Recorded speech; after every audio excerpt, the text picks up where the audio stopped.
નામ સર્વસ્વ છે. ભગવાનનું નામ છે એ સર્વસ્વ છે એવું બતાવે છે અહીંયા. નામ પ્રભુનું નામ અને નામી ભગવાન પોતે બંને એક જ છે. નામ તમને પ્રભુનો સાક્ષાત્કાર કરાવે છે. નામ માર્ગ છે તો નામ આદર્શ છે. નામ એ સલામત હોડી જેવી છે કે જે તમને નિડર મુક્તિ અને ચિરંજીવતાના સામા કિનારે લઈ જાય છે. નામ સર્વોત્તમ શુદ્ધિકર અને પ્રકાશમાન છે. નામ અજ્ઞાનના અંધકારને ખેડનાર અડગ સાધન છે. નામ આંતરિક શાંતિ, અલૌકિક આનંદ અને ચિરંજીવી શાંતિ પ્રદાન કરે છે. આપણે એમ કહીએ કે ભાઈ અહીંયા એક શબ્દ કેમ વાપર્યો, ચિરંજીવી શાંતિ પ્રદાન કરે છે, તો આપણે ચિરંજીવી નથી થઈ જવાના, આપણને ખબર જ છે.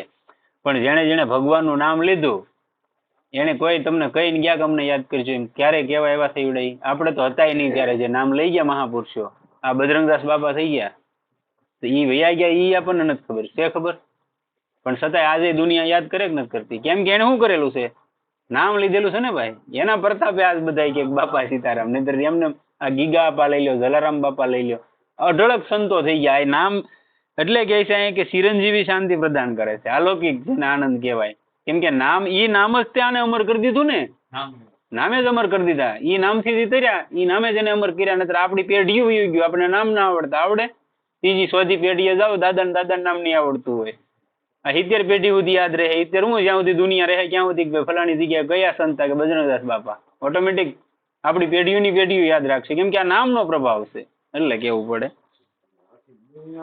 હા, એમ આ નામ કરીએ કે એમ. નામનો મહિમા અને મહાનતા શબ્દોમાં પૂરતી રીતે વર્ણવી શકાય તેમ નથી. શબ્દોમાં એનું વર્ણન થઈ શકે નહીં પૂરી રીતે. જેમ કોઈ માણસ એમ કહેતો કે હું આનું વર્ણન કરતો, તો ખોટી વાત છે. રામ એ શબ્દનું વર્ણન કે કોઈ પણ ભગવાનના નામ શબ્દનું વર્ણન કોઈ ઋષિ મુનિ આજ સુધી નથી કરી શક્યા. જેને તમે લાડવો ખાધો હોય તો તમને ખબર હોય કેવો ગળ્યો. મેં તમને પૂછ્યું કે બાપુ લાડવો કેવો તમે ખાધો, કેવો છે? તમે એમ કહો મીઠો છે, ગળ્યો છે. પણ હવે કેવો ગળ્યો છે એનો મારે અનુભવ કરવો હોય તો મારે ખાવો પડે. ચોખ્ખી વાત છે, તો જ મને એનો અનુભવ થાય. ગળ્યો છે એટલું તમે કહી શકો, પણ કેવો ગળ્યો છે એ તો મારે ખાવો જ પડે, તો જ ખબર પડે. એમ જે નામ છે એની પૂરેપૂરું જેને અનુભવ કર્યો ને એવું હંધાઈએ કીધું. બાકી આનો કોઈ પૂરો અનુભવ આજ સુધીની તારીખમાં નથી કરી શક્યો. નામ અગણિત અસંખ્ય શક્તિ અને સત્તાથી ભરપૂર છે. નામમાં અદ્ભુત રસાયણ, દેવી અન્ન તથા દેવોનું અમૃત ભરેલું છે. આખી દુનિયાની દોલત કરતા પણ નામ વધુ કિંમતી છે.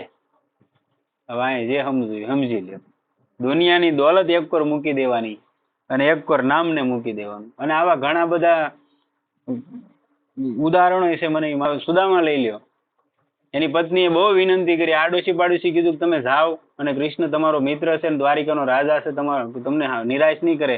ત્યારે સુદામા ગયા હતા, અને તોય ત્યાં જઈને તો માગ્યું નહોતું, પાછું નહોતું માગ્યું, ગયા હતા ખાલી, અને પરમાત્માએ આપ્યું. તો આ ઈશ્વર છે. તમે ખાલી નામ લઈને ક્યારેક એનો અનુભવ કરો, તમને ઓટોમેટિક તમે એકાંતમાં બેઠા છો ને, અંદરથી આહુડા આવવા મળશે. શું ઈશ્વરની દયા છે કે મને આવું શરીર, સુંદર કાયા આપી, આ જિંદગી આપી, આમાં આપણે જીવી શકીએ, કોઈ ટેન્શન નહીં.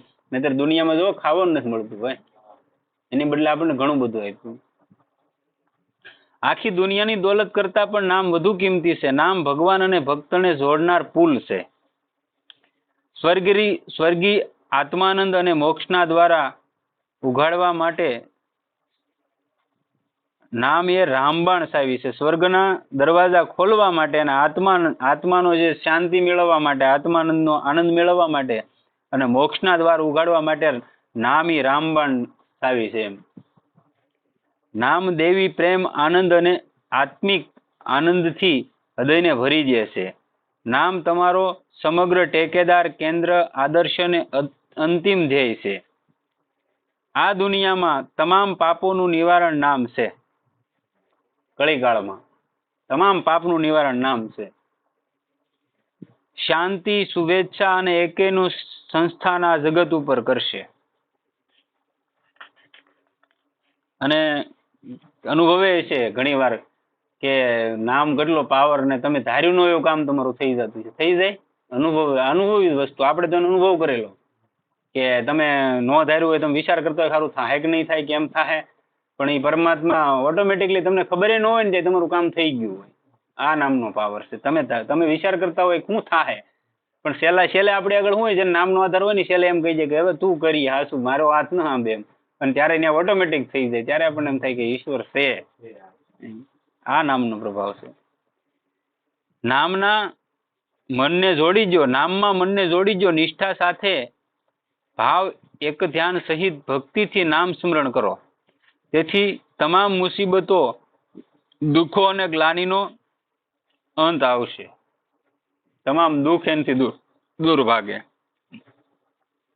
હવે આપણને ઘણા સમજાવતા હોય ને અજંપા જાપ, શ્વાસ ને બધું કહેતા હોય ને એનો વિસ્તાર કરે છે.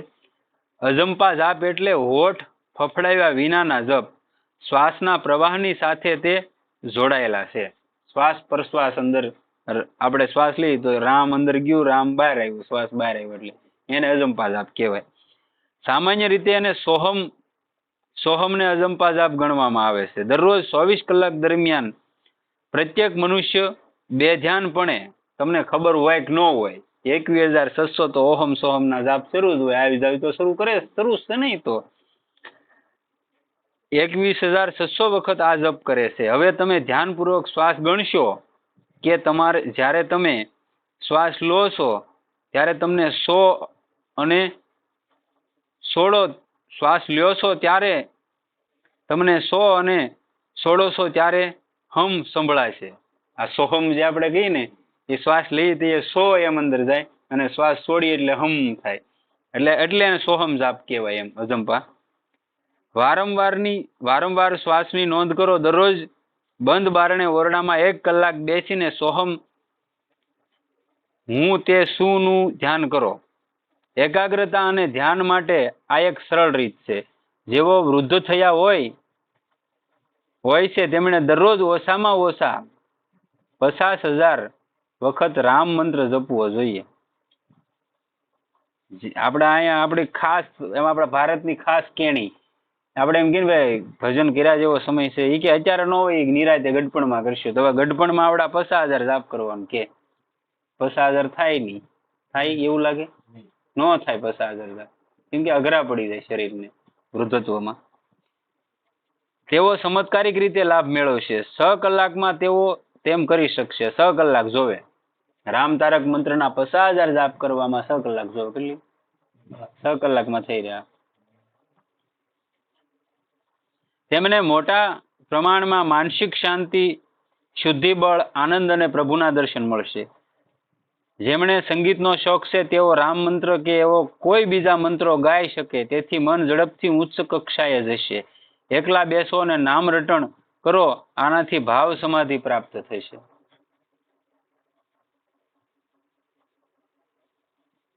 જપ દ્વારા જેમણે ભગવાનનું દર્શન મેળવ્યું તેવા ભક્તો બતાવે છે.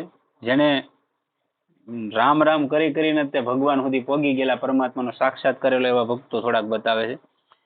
મરા રામના ઉલટા અક્ષરના ઉચ્ચારણ માટે નારદ પાસેથી ઉપદેશ મેળવીને તેમ કરીને લૂંટારો રત્નાકર સંત વાલ્મીકી બન્યો. પહેલો આ જ વ્યક્તિ બન્યા હતા. પંઢરપુરના મંદિરમાં વિઠ્ઠલાના રટણથી મહારાષ્ટ્રના સંત તુકારામને શ્રી કૃષ્ણના પ્રત્યક્ષ દર્શન વારંવાર થયા હતા. તુકારામ મહારાજ વિઠ્ઠલ જ કરતા ખાલી. હા, વિઠ્ઠલ ઈજ તે તુકારામ મહારાજ. ભગવાન કૃષ્ણના 12 અક્ષર ઓમ નમો ભગવતે વાસુદેવાયના રટણથી બાળક ધ્રુવને ભગવાનના દર્શન થયા હતા. પ્રહલાદે વારંવાર નારાયણ ઉચ્ચાર્યા અને તેને પ્રત્યક્ષ શ્રીહરિ મળ્યા હતા. ખાલી નારાયણ કરતા તોય ભગવાન એને મળ્યા હતા. શિવાજીના આધ્યાત્મિક ગુરુ રામદાસ, તેણે કરોડ વખત રામ મંત્ર, શ્રીરામ જય જય રામ, આ વિજય મંત્ર કહેવાય. રામ ભગવાનનો વિજય મંત્ર ગોદાવરી નદીના પાણીમાં ઉભા રહીને રેટ્યો, અને તેઓ એક મહાન સંત બની ગયા. શિવાજીના ગુરુ રામદાસ હતા, એને નદીમાં ઉભા રહીને 13 કરોડ જપ કર્યા હતા. શ્રીરામ જય રામ ના કેટલા? 13 કરોડ. એટલે એ સીધા સંત બની ગયા હતા. એક મહાન સંત બની ગયા. દરરોજ માત્ર 1 કલાકને માટે એકાંતમાં રહો. એકલા બેસો, કોઈને મળો નહીં. એકાંત સ્થળે ચાલ્યા જાઓ. તમારી આંખો બંધ કરી જો, ભગવાનનું નામ શાંતિથી બોલો અને તીવ્ર ભક્તિથી મનમાં રટણ કરો, તમે ઈશ્વરમય જીવન જીવી શકશો અને તેમનું દર્શન તમને થશે જ. પણ વિશ્વાસ કેવો હોવો જોઈએ? જે ગુરુએ તમને મંત્ર દીક્ષા આપી હોય એની માથે તમારો પૂર્ણ ભરોસો હોવો જોઈએ. આ સમર્થ રામદાસ શિવાજીના ગુરુ હતા ને, એને ઘણા શિષ્યો હતા. શિવાજી સિવાય નહીં તે પછી જે જગ્યાએ રહેતા ને એ બધા શિષ્યો એમ કે ભાઈ બાપુ ઓલાને આપણે કોઈને શિષ્ય થયા હોય તો આપણે હારે રહેતા હોય તો આપણે એમ કહીએ ને બાપુ ઓલાને વધારે રાખે ને અમને ઓછા રાખે ને, આવા બધા તર્ક વિતર્ક થતા હતા. એટલે આને એમ છું કે ભાઈ લાય પરીક્ષા કરવા દે, આવડા બધાનું મનની શંકાનું સમાધાન થઈ જાય. એટલે એને ગુરુએ કીધું, બીજા શિષ્યો હતા ને એને, એ કે ભાઈ ઓલા બધા આવ્યા ને બેઠા હતા આમાં, એ કે મને એક અહીંયા ફોડો છો છે પગે, અને એ ફોડો જો કોઈ મોઢું મારીને પી જાય તો એ માણસ મરી જાય અને હું જીવી જાવ. એ કે શેલા લાટ બધા હતા. ઓલા બધા એ વિચારમાં પડી ગયા કે ભાઈ બાપુનો ફોડો એટલે મોટો જળેલો જેવું થઈ ગયું હતું એમ. ઈ કોઈ પી જાય તો ઈ કે ઈ મરી જાય ને હું જીવી જાઉં. ઓલા કે ભાઈ ઈ વાત ખોટી. શેલા ઘણા બધા હતા, બધા સટક્યા. એમાં એક જે વ્યક્તિને બહુ રાખતા ને એ વ્યક્તિ કે લાવો હું પી જાવી કે.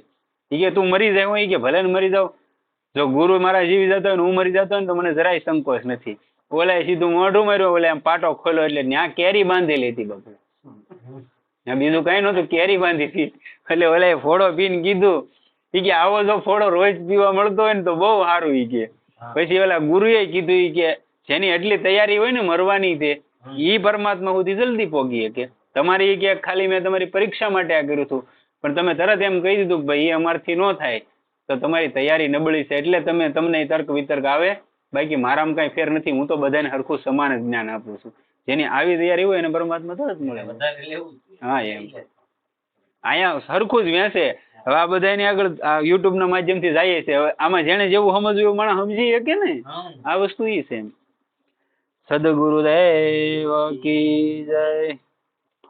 સીતારામ રામ રામ સીતારામ રામ રામ સીતારામ રામ રામ સીતારામ રામ રામ સીતારામ રામ રામ સીતારામ રામ રામ સીતારામ રામ રામ સીતારામ રામ રામ સીતારામ રામ રામ સીતારામ રામ રામ સીતારામ રામ રામ સીતારામ રામ રામ સીતારામ રામ રામ સીતારામ રામ રામ સીતારામ રામ રામ સીતારામ રામ રામ સીતારામ રામ રામ સીતારામ.